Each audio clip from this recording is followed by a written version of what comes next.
면접을 처음 준비하는 학생들은 이것을 반드시 아셔야 됩니다. 이 영상을 끝까지 보시길 바라겠습니다. 면접에 있어 치명적인 감점을 방지할 수 있는 가이드 안내해 드리겠습니다. 저희는 진짜 나로 합격하는 입시 하이웨이 합격연구소입니다. 어떤 학생이 100시간 동안 면접을 준비했다고 가정해 보겠습니다. 잘못된 방식으로 하면 단 50시간밖에 하지 않은 효과가 나타나는 것이고, 올바른 방법으로 하면 200시간 한 만큼의 효과가 나타납니다. 이거는 절대로 과장한 것이 아니고, 잘못된 준비는 사실은 50시간이 아니라 5시간밖에 못한 효과를 낼 수도 있습니다. 이거는 제가 지금까지 수천 명의 면접 준비생을 보아온 결과로 말씀드리는 겁니다. 자, 이 영상은 생기부 숙지에 대한 내용입니다. 그 생기부 숙지가 무엇이며 어떻게 해야 하는지를 안내해 드리겠습니다. 그보다 생기부 면접은 생기부가 기반입니다. 면접관은 학생의 생기부에 기재된 내용을 질문하고, 학생은 본인 생기부 내용에 대해서 답변합니다. 시험 범위라고 표현해보면 시험 범위는 본인의 생기부다라고 보시면 되겠습니다. 좋은 답변의 3요소부터 볼게요. 팩트, 동기, 느낀 점이 잘 들어가면 좋은 답변이고 높은 점수를 받게 됩니다. 팩트는 무엇이냐? 누구나 똑같이 말할 수 있는 객관적인 내용입니다. 뭐뭐는 뭐뭐입니다 라는 형태라고 보시면 되겠습니다. 예를 들어보면, 자, 책 이름입니다. 이런 책은 실제로 존재하지 않고 예시 제가 만들었어요. 하이웨이 합격연구소는 학생을 어떻게 합격시키는가는 학생마다 고유한 특징이 있다고 주장하는 책입니다. 자신의 특징을 표현해야 입시에서도 성공한다는 내용입니다. 자, 요 답변을 잘 보시면 이 책 이름은 누구나 똑같이 얘기하겠죠. 그리고 그 책의 주제, 어떤 내용이다 라고 하는 것도 누가 읽든지 간에 똑같이 혹은 비슷하게 답변할 수 있습니다. 이것이 바로 팩트입니다. 그 다음 동기는 그 활동을 한 이유인데, 이 활동을 한 이유는 땡땡땡입니다 라는 식으로 답변하는 형태입니다. 예를 들어보면, 제가 이 책을 읽은 이유는 공부만 열심히 하면 대학을 잘 가는 건지 의문이 들었기 때문입니다. 이런 문장 너무 좋죠? 의문이 들었다. 이런 거 입사관, 면접관이 좋아합니다. 실제로 저 학생은 실질적인 의문이 들어서 이 활동을 했구나라는 게 느껴지기 때문이죠. 대학도 학생의 특징을 본다고 하는데 주변에서는 여전히 똑같은 방식으로 준비하고 있어 의문을 확인하고 싶었습니다. 이 문장을 이렇게 말하니 이 책을 읽은 이유와 동기가 정확하게 드러나고 있고, 자, 똑같은 책을 읽었어도 학생마다 이유는 다를 수 있죠. 동기는 다 다를 수 있습니다. 그래서 동기에 그 학생의 진 면목이 드러날 수 있다고 보시면 되겠습니다. 그 다음 느낀 점입니다. 활동을 한 이후에 무엇을 느꼈다. 혹은 느낀 점은 배운 점이라고 바꿔도 돼요. 뭐뭐뭐뭐를 배웠다 라고 말하는 게 문장 형태입니다. 예를 들어보면, 책을 읽은 후 대입은 저의 가능성을 확인하는 과정이라고 느꼈습니다. 과정과 결과 모두 의미가 있다는 걸 깨달았고, 만족스럽지 못한 결과가 나오더라도 저의 노력을 폄하하지 않겠다고 다짐했습니다. 굉장히 좋은 답변이죠.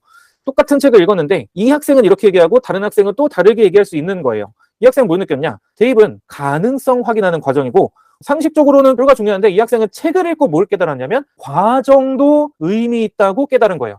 그래서 심지어 만족스럽지 못한 결과가 나오더라도 저의 노력, 이 노력은 과정이죠. 이 과정을 폄하하지 않겠다고 다짐했으니 내적인 깨달음, 내적인 성장을 이뤘구나라는 것을 어필할 수 있습니다. 자, 이런 것들이 잘 버무려지면 이건 아주 좋은 답변이고 높은 점수를 받게 됩니다.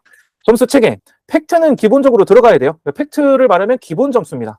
이것은 반드시 답변해야 하는 필수 요소입니다. 그리고 동기 혹은 느낀 점이 들어간다면 추가 점수가 들어온다고 보시면 되겠는데, 이 모든 걸 다 말하면, 다시 말해서 팩트도 말하고 동기도 말하고 느낀 점도 다 말하면 너무 길어질 수 있기 때문에 동기, 느낀 점 중에 하나만 언급해도 충분히 좋은 점수를 받을 수 있습니다. 좋은 답변 공식입니다. 팩트 반드시 포함하고 동기, 느낀 점 중 하나를 언급한다. 방금 말씀드렸죠. 자, 이제 이 영상은 생기부 숙지에 대한 영상입니다. 생기부 숙지가 무엇이냐? 바로 생기부 있는 내용에 대해서 이 활동은 이겁니다 라는 식의 팩트를 말하는 게, 팩트에 대해서 말할 내용을 준비하는 게 생기부 숙지라고 보시면 되겠습니다. 네, 이것이 매우 매우 중요합니다. 자, 본인 생기부에 있는 건데 팩트 1차적인 답변이에요. 이걸 답하지 못하면 바로 감점이고, 감점의 정도도 상당히 클 것입니다. 왜? 아니, 자기가 한 활동인데 이거를 기억도 못하나? 이거 누가 대필해 준 거 아니야? 라는 의심을 살 여지가 크기 때문입니다. 생기부 대필 시대입니다. 저는 이거를 좋아하지 않습니다. 자, 생기부를 인공지능이 대신 작성하는 시대이고, 그렇기 때문에 생기부 진정성이란 말은 제가 만든 말입니다. 내가 이 활동을 했다라고 하는 것을 어필하는 게 더욱 중요해지고 있고, 그래서 많은 대학에서 계속적으로 생기부를 심도 있게 물어보는 질문의 비중이 늘어나고 있고, 꼬리 질문의 비중도 늘어나고 있다고 보시면 되겠습니다. 그러면 면접입니다. 자, 면접이 유일한 증명수단이에요. 팩트를 말함으로써 생기부의 이 활동을 내가 실제로 했습니다 증명하는 유일한 방법은 바로 면접이고 생기부 숙지는 매우 중요하고 기본 중에 기본입니다. 그런데 학생들의 현재 상황을 볼게요. 생기부 미숙지 현상이 계속 발견되고 있습니다. 생기부가 숙지되어 있지 않습니다. 다시 말해서 이 활동 뭐였어요? 라고 할 때 기억이 안 나요 라는 식으로, 이거는 면접 준비 과정이긴 하지만 이거를 잘 못하는 현상이 최근에 보이고 있습니다. 팩트조차 말하지 못한다. 이런 현상들이 많습니다. 그러면 그 원인이 무엇인지 생각을 해봤습니다. 첫 번째, 예전엔 자기소개서가 있다가 지금은 폐지되어 있죠. 자기소개서를 쓰던 시절에는 학생들이 1, 2학년 때 생기부를 다시 돌아보면서 자기소개서에 넣을 만한 소재를 찾고, 그리고 다시 한번 기억을 상기하고 자기소개서에 넣는 내용은 좀 더 공부를 했었습니다. 그래서 면접을 준비할 시점에서는 그 기억을 다시 떠올린 상황이었는데 지금은 아니다. 두 번째, 수능 전에 면접이 있다면 아무래도 바쁘죠. 수능 준비도 해야 되고 그러다 보니까 생기부 숙지할 시간이 없었다라는 것도 원인인데 3번이 제일 중요합니다. 생기부를 자기가 쓴 게 아니었어요. 거기 들어간 활동이 내가 한 게 아니야. 왜? 생기부 대필받거나 혹은 AI로 작성된 경우가 많기 때문입니다. 이것이 매우 많습니다. 자, 생기부 숙지 중요하죠. 방법을 안내해드리겠습니다. 여기서부터 중요합니다. 잘 보셔야 됩니다. 일단 전체적인 면접 준비 단계부터 볼게요. 1순위, 2순위, 3순위 순위별로 하시면 되겠습니다. 처음에 무엇을 하시냐? 팩트, 말할 내용, 공통질문. 이거 뭐냐면 생기부 보면서 이 활동은 이거였었지, 이 책은 이런 내용이었었지 라는 기억을 살리고, 기억이 안 나면 다시 한번 조사를 해보시길 바랍니다.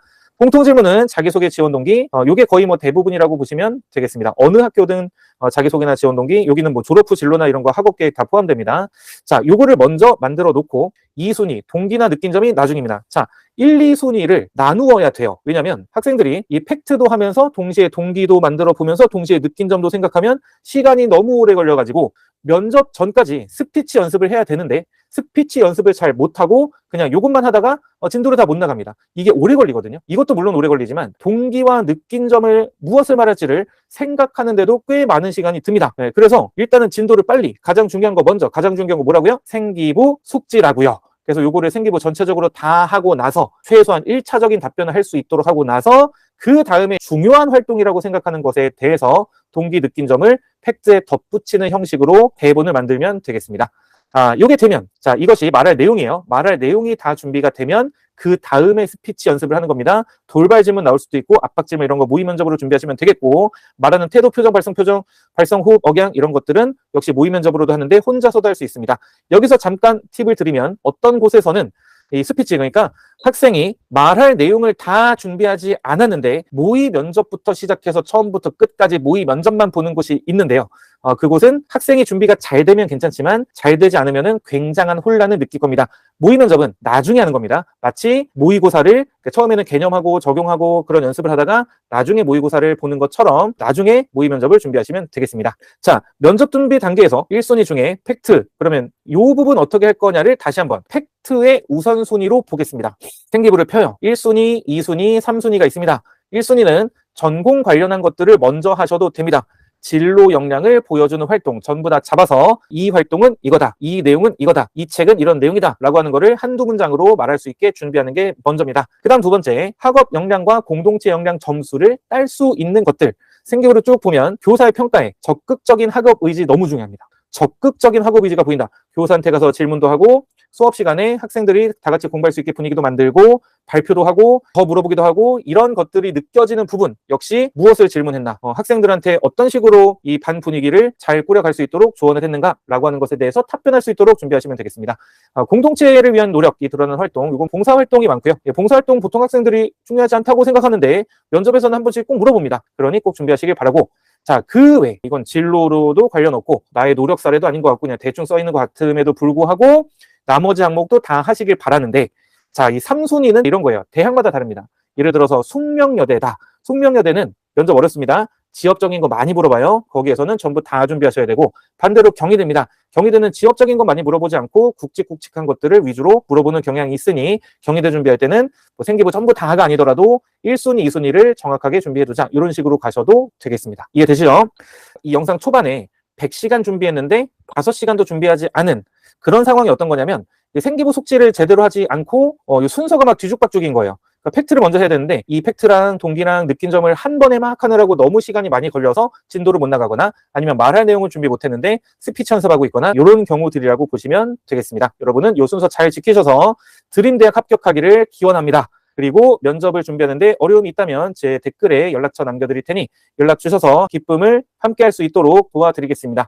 여기까지입니다. 감사합니다.